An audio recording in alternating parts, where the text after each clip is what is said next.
We're just going to talk, I'm going to talk briefly about our journey that we've been on within Bibby Marine. And I use the word journey because I'm really struggling for any other rounded language. It's sometimes met with a few curse words because it's quite complex by its nature. So complexity in decarbonising. Our particular vessel, the guys from ORE earlier spoke about the different vessel categories. The one that we're going to talk about today and the one that you can see on there from the image is what we call our SOVs. So these are the service offshore support vessels which live in the offshore wind farms, keeping the technicians and the staff safe whilst they work, sometimes in quite difficult conditions. So, a little bit about Bibby. We're a global organisation. We're actually the oldest shipping business within the UK. That within itself brings a lot of complexity to my world because the family is saying, great, you're going through an energy transition. Make sure you get this right because this business has been here for 220 years and it needs to be here for another 220 years. So heavy is the head that wears the crown, they often say. To put that into a bit of perspective, 200 years when we started, Napoleon was invading Portugal. So we've got a bit of heritage behind us. But we've also worked through this is our fourth energy transition. Unfortunately for me, there's nobody in the business that's worked through the previous one, so we're doing this sort of alone at the moment with great partners along the way, and thank goodness for that because you couldn't charter these waters with the different levels of problems that we encounter. But yeah, we've got heritage, we've worked through this in the past, and we set off on our Wavemaster C project that was mentioned earlier 18 months ago now with some help from government, with Marry UK. And we've also since had help via the DFT, in actual fact, on other campaigns, the CMDC being one of them. Yeah, the sectors we serve, we don't turn away from oil and gas. These assets were built with offshore wind in mind.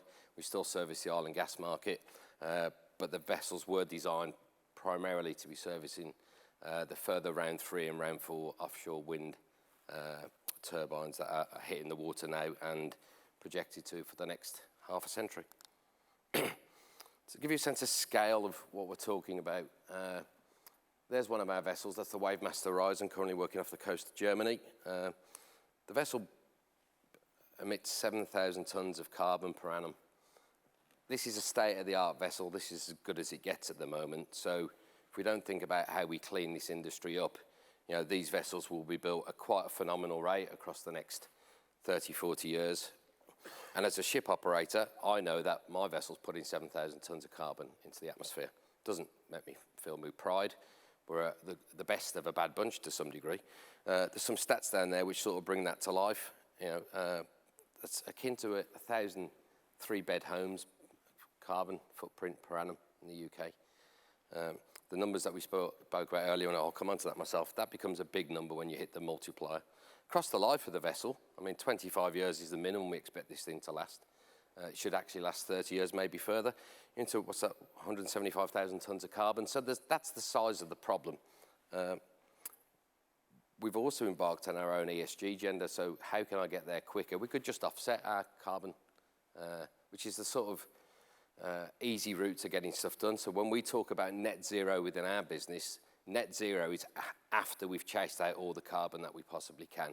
So we're not going to sort of greenwash and buy our way out the problem. But if we were to, carbon today at $15 a tonne with a business, a reputable business that does good offsetting, I'd still end up with a tax bill of £2.6 million. There's not that much margin in shipping, so I don't want to sound like a whiny ship owner, but there isn't that much margin. So that tax bill will be pushed back up the supply chain somewhere, and us as users of fuel will ultimately pay for that. And that's being quite, that's today's prices. There's projections, any accountants in the room will start to understand that. There's general chat that in the next 10, 20 years, we'll see carbon offset bills in the tune of $100 a tonne. So that number, your decimal point moves to the right and becomes a big old number and a big problem. I'll talk about a problem, how big could the problem actually be? Slightly different to the guys of ORE. We do see there's a big number of SOVs coming down for the need just to hit the European waters. And then you expand that out when you get into global offshore wind. Global offshore wind categorically is going to ramp up across the next 10, 20 years. So this problem just becomes an exponential one. If you're not bothered about saving the planet, look at the potential carbon tax bill. It's phenomenal. We focus primarily on the size of the carbon issue. I heard a stat recently that I think shipping is 2.9% or 2.89% of the global carbon footprint. But with the decarbonisation of other industries, if shipping does nothing and doesn't remain unchecked, that becomes 70% by the year 2050. So this would just add to that issue. So we're really passionate about getting this job done sooner and driving out carbon as quick as we can, because it's actually in our gift to do. Once we started to look at these projects, we started to realise the art of the possible. And whilst there's a government 2050 or a maritime 2050, government 2040, we've set about getting after this a lot sooner. So the work we've done today with Marry UK is looking at our Zero C project. We've then moved on to other areas which has been supported by the DFT, and funding is how we can retrospectively decarbonise our assets. When you get about the academia and the smarts in the UK, generally gets me excited as to where we can be, not just in 5 years' time, but even in 10 years' time. Some of the battery tech that's coming down the line is phenomenal. Phenomenal on the basis of it's not just becoming cheaper and more reliable, it's actually in itself becoming more sustainable. There's batteries now looking at sodium as its primary chemistry rather than some of the rarer metals, which as the whole world does start to electrify, will become more and more scarce and lead to other problems. Yeah, so the three projects we looked at today, the Zero C project reached its conclusion, say March, it should be the end of this month, and we'll share that for the greater good. And those projects were looking at 5 alternative fuel supplies, which were actually listed, pretty much what David said earlier. The 5 fuels you listed were the ones that we've looked at as an alternative fuels propulsion system for our sort of asset. And there's pros and cons with each of those. We do firmly believe as we go through this energy transition, unlike the previous where there'll be a sort of out-and-out dominant fuel supply, we believe there'll be 1, 2 or 3 fuel solutions for the maritime industry. And even in our own case, there may well be 1 or 2 that can power our platform. The feasibility studies leading to, I think in the words of Jimmy Cliff, there's more questions than answers as you start to work through all this, so this becomes even more complex by nature.